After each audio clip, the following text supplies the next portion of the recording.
বর্তমান বাইতুল মুকাররম মসজিদের সম্মানিত খতিব সাহেব আল্লামা মুফতি আব্দুল মালেক সাহেব দামাত বারাকাতুহু সারা বাংলাদেশে আঙ্গুলে গোনার মতো মাত্র আলেম আছেন, এর মধ্যে একজন। এই আব্দুল মালেক সাহেব আরো কয়েকজন আছেন, 2-4 জন বাংলাদেশে। এদের চেয়ে বড় কোনো আলিম বর্তমান বাংলাদেশে নাই।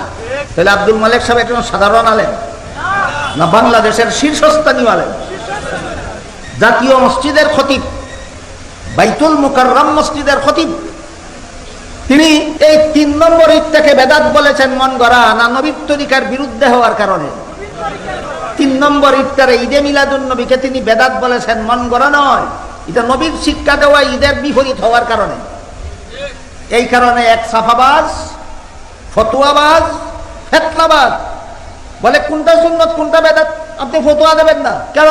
তোর বাপের গার ভাঙ্গানি খতিব জাতীয় মসজিদের মুফতি ফতোয়া দিলে, জাতীয় মসজিদের মুফতি যেহেতু, জাতীয় মসজিদের খতিব যেহেতু, এই জন্য তার দায়িত্ব জাতিকে সুন্নত এবং বেদাত শিক্ষা দেওয়া।